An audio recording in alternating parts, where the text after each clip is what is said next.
अब 13वीं सदी की शुरुआत थी। इस्लामी दुनिया टुकड़ों में बंटी हुई थी और सलीबी हमलों, मंगोल आक्रमणों और अंदरूनी फूट से तबाही मची हुई थी। लेकिन इसी समय एक ऐसे योद्धा का जन्म हुआ जिसने इतिहास की धारा ही मोड़ दी। उसका नाम था अर्तुगरुल गाजी। अर्तुगरुल का जन्म 1191 के आसपास हुआ था। वह ओगुस तुर्कों की काई जनजाति से था। उसके पिता सुलेमान शाह एक सम्मानित सरदार थे, लेकिन जब उनकी मृत्यु हुई तो अर्तुगरुल को अपनी कबीले की जिम्मेदारी लेनी पड़ी। अर्तुगरुल ने अपनी बहादुरी और दूरदर्शिता से एक छोटे कबीले को एक ताकतवर सैन्य शक्ति में बदल दिया। लेकिन यह सफर आसान नहीं था। रास्ते में दुश्मनों की तलवारें थीं, विश्वासघात के कांटे थे और मंगोलों की आंधी। लेकिन अर्तुगरुल कभी नहीं डिगा।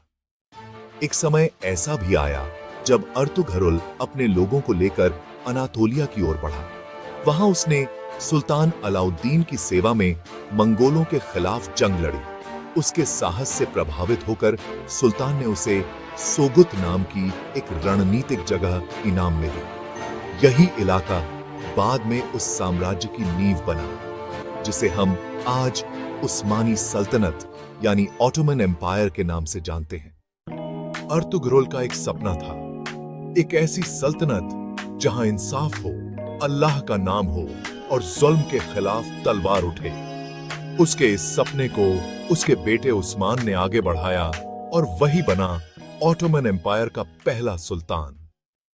अर्तुगरुल की असली ताकत उसकी सोच थी, एकता की सोच, ईमान की ताकत और अद्भुत नेतृत्व। उसने साबित किया कि एक सच्चा नेता वो नहीं जो ताकतवर हो, बल्कि वो जो अपनी कौम को रोशनी की तरफ ले जाए।